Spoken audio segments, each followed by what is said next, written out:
some of the conversations, the themes that you're really focused on during this period is health and healthcare, specifically around certain issues. But let's start with conflict, healthcare and conflict. How does that play a role in Indigenous communities? So, one of the things that we do as a permanent forum members, all 16 members are expert independent members, and we come together and we decide on different themes. So, this year it's Indigenous peoples and health, including in the context of conflict, because we recognize the state of many places right now where there's conflict. But I also know that. We've talked about conflict, not only military conflict, but also conflict as broader between the different worldviews, for instance. So I think we were trying to be really broad about what that theme is so that people can come to the forum and talk about it in the way it resonates with them.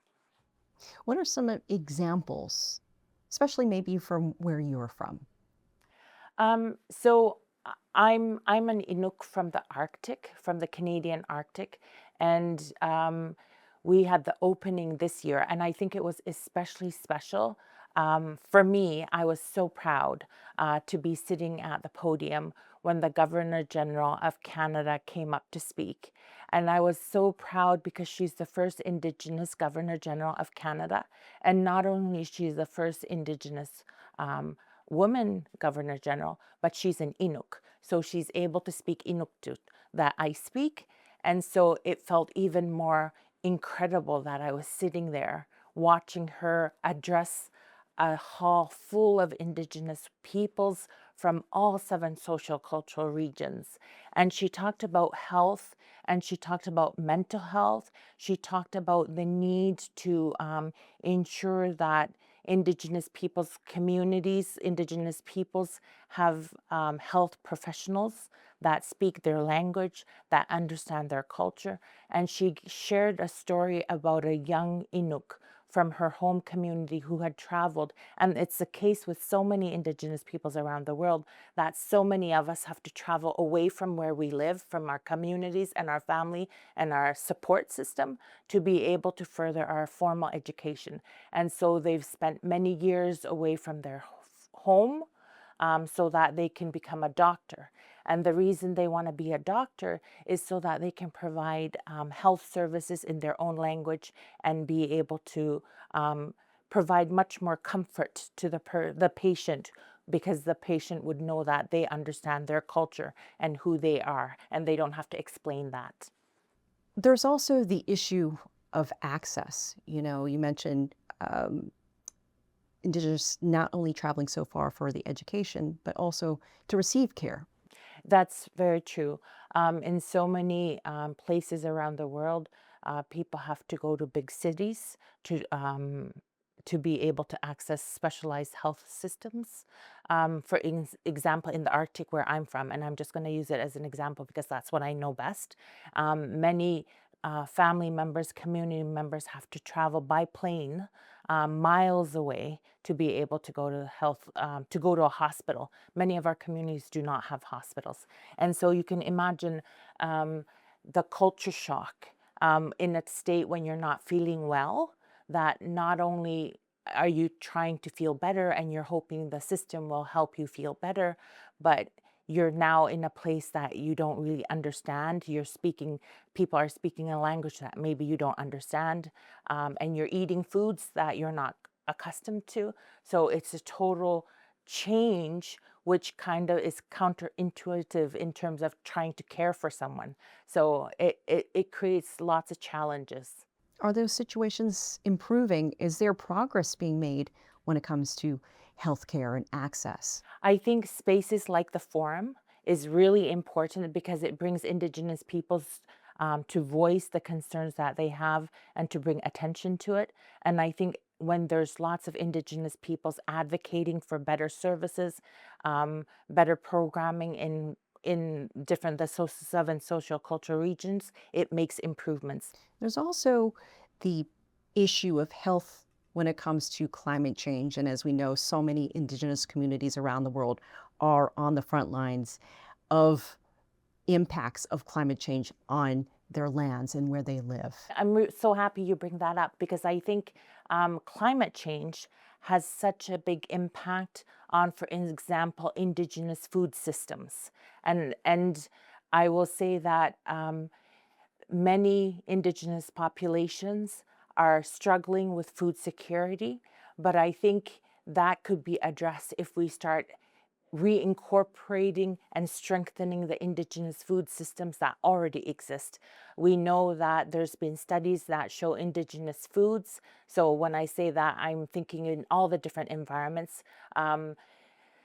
In locally are more nutrient rich for peoples and often are the preferred foods of Indigenous peoples anyway. So I think we've made a mistake, and to some extent, as Indigenous peoples, as we work towards modernization and the different things that have come into our communities, we start adopting things that are not necessarily from our communities.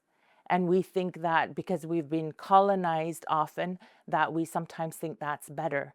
But I think we're going now in the opposite direction and saying, no, actually, what we know and how we have lived is actually precisely how we need to live here in our current, in our local environment. And that's, I mean, climate change will have an impact on that because with the ice melting, for instance, hunters might when they go seal hunting, might find treacherous ice that they may not have in the past when there was no climate change. And that might be the same with Indigenous peoples that grow crops. Maybe there's less water, and so there's a drought, and it's impacting on the fields of or crops that they were growing.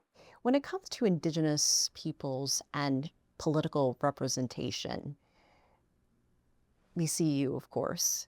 We see the country of Colombia, who has a permanent representative here at the United Nations who is Indigenous. We also see what happened at COP30 with Brazil having its Indigenous minister presiding over a large section of that summit, a seat at the table. Can you talk about progress there? Well, I mean, I'm always astounded how much progress there is because my father's generation, so in living history, he's still alive. In living history, he was living out on the land, not in a community, not in a city, and didn't speak English. And so in a very short time frame, Inuit have learned a new language, have learned a new government system, have learned new formal education systems, new healthcare systems, and despite all those changes, have stepped up and said, oh, we now know how this system works, we will take up space. And so I look at the political leaders where I'm from, and I think about that, and I'm so astounded. And I feel so re-energized when I come to the forum and I see Indigenous peoples from all over the globe. And I know every single one of them has a story of how they came to that forum, and they have role models as well in their own regions of Indigenous leaders who have paved the way. And each of us, I think, are working just a little bit to try and pave the way even a little bit farther, knowing we're not going to be able to achieve everything, but we move it a little bit at a time.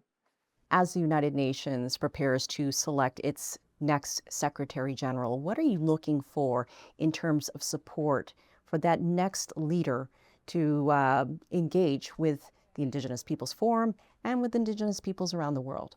Well, I think the next leader will be so important that they're very open to meeting with Indigenous peoples, that they're very supportive of the three mechanisms on Indigenous peoples within the UN system, and they think about proactive ways in which they can amplify Indigenous people's voices. In addition, I think any opportunity to bring in Indigenous young people is so important because so many of us are from places that have small populations And so to participate effectively and fully in international UN systems, it's important for us to start observing and attending these spaces so that we don't feel intimidated and we feel like we can make positive and rich contributions. Chairperson Aluki Kotierk, thank you for joining us. Thank you so much.